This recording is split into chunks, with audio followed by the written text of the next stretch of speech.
I wanted to just jump in before you wrap up. It's a very broad question, but is there any advice that you could give to screenwriters? Like, what really makes a good script as a script reader? What really draws you in? How, they say the first 10 pages, if you don't get in, then you throw it out. Is there what makes such a great script, and what gets those scripts past those 10 pages, and any kind of advice you would give to the screenwriters out there? What's the point of having all this knowledge if I can't share it? Yeah, there you go. Thanks, and I think that's the thought is this. If I tell my readers what to look for, it's the same advice I would give to writers what to write, and which is, what's the idea? What's the idea of this script, of this movie? Truman Show. The guy wakes up and realizes his whole life is a TV show. When he tries to escape the show, he discovers his humanity in the process. What's interesting about Truman Show is that maybe the second most important thing is to write a lead that will hook a star. Good Will Hunting is about a character named Will Hunting. I always looked at that title on that script, one of my all-time top 5 screenplays, as a guy who was looking for goodwill. So, loaded title. Titles are important for sure. But when you have this idea and you've written a part that will hook a star, it's about someone, Will Hunting, Truman, you name it, to hook a star. You're not just writing a good script or a great script. You are increasing your chances of it getting made.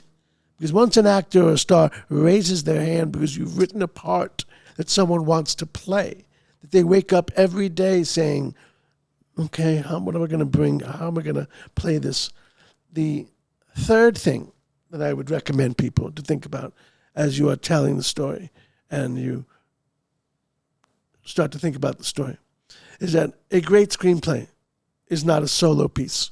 A great screenplay is an orchestra.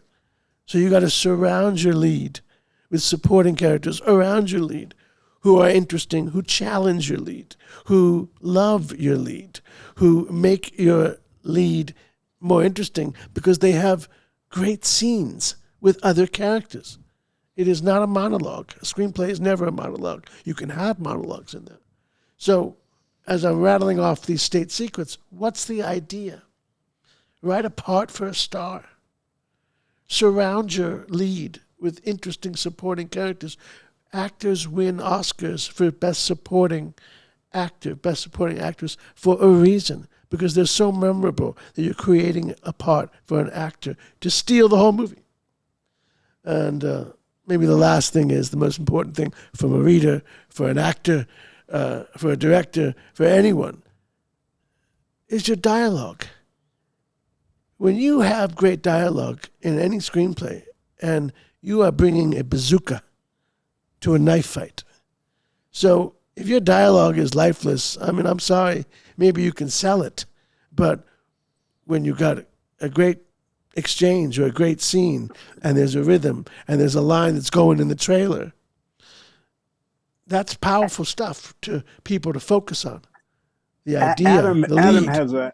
Adam has a phrase he uses sometimes in his discussions of dialogue. Well, he'll say, and this screenplay features chewy dialogue. Chewy dialogue. Chewy dialogue. And I know what Jim's right. Jim's right. If you can write chewy dialogue, chewy dialogue, the actors can really get into this. They can chew on this. They can work on this. Yeah.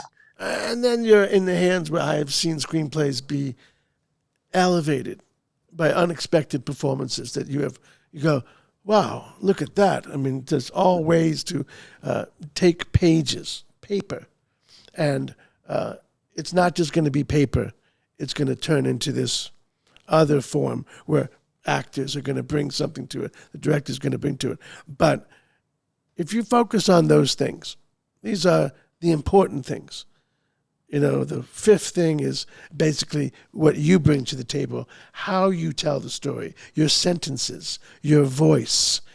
Voice is important only from the standpoint of the read. I'm reading the screenplay. I nice rhythm, nice flow. oh, that's a line of a description, makes you laugh. It's not something a director can shoot. Right. It's not something an actor Absolutely. can say. It's literally on the page, but it ain't on the stage. Yes.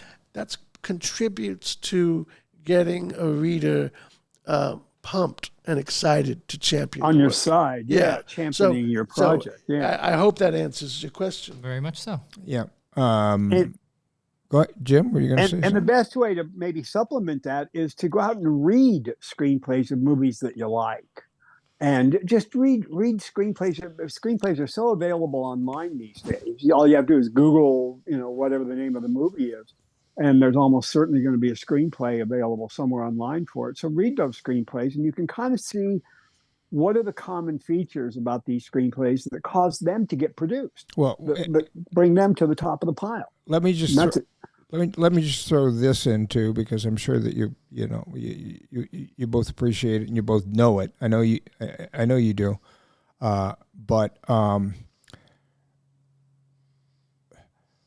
there was maybe it was Cohn, maybe it was is he the New York? Which one? What? Cohn, the agent in New Sam York. Cohn. Sam, I think it was yeah. Sam Cohn. Sam Cohn, or maybe some studio executive years ago used to pick up a script.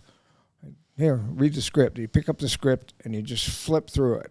You go and look at it. And if it was all dialogue, you just tossed it in the trash because there was no description. There wasn't the stuff that you were talking about that describe. You can't shoot it, but it describes. And if you look at Jim Cameron's scripts, he never writes longer than 3-page.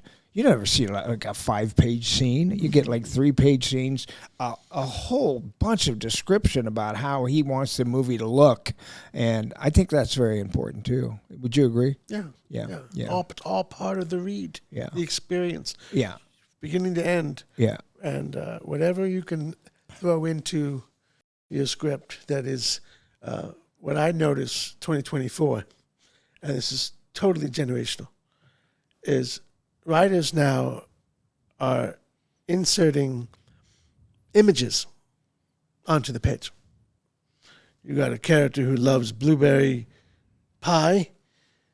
Turn the page, and there will be pictures of blueberries on the page. Really? And when you see that, Wow. all that is sort of a paisley, Pocket. pocket Yeah. handkerchief. Yeah. But if I was wearing a paisley handkerchief, I'm not saying it's the whole ball game. But I am starting catches to your appreciate. attention. Yeah, I'm starting to appreciate and recognize that writers are doing that. And I urge everyone to read the original screenplay of A Quiet Place by Beck and Woods. And these are the guys who they got rewritten by John Krasinski, who was sent their screenplay of A Quiet Place, which, if you remember, there's no dialogue, because if you speak and the aliens hear you, they kill you. So this was a 70-page screenplay that they wrote with this idea, which had a lead with a wife and kids, but no dialogue. And yet that idea attracted Paramount Pictures and Michael Bay and Platinum Dunes. The lead attracted John Krasinski. His wife, the supporting character, attracted Emily Blunt. And even though there was no dialogue in their first draft, John Krasinski had just directed 2 movies, and he sent A Quiet Place by his agent at William Morris. And he goes, I want to star in this, but I also want to direct it, and I want to rewrite the script. And what John Krasinski did with that Beck and Woods script was infuse it with maybe more depth, more detail, more dialogue. And the first thing he did in his script was he got rid of all this paisley napkins that Beck and Woods had put in their script, these images in their script, and it began to look more and more like a shooting script.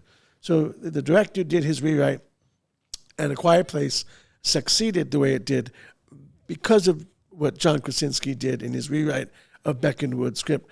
But the Beck and Woods script was so original, even with the images that they've done, that's a great example for me of first getting your attention with a script that had a great idea and had some sizzle Yep. in its presentation. But it attracted a writer-director star who then took it to the next level. Yeah. Yeah.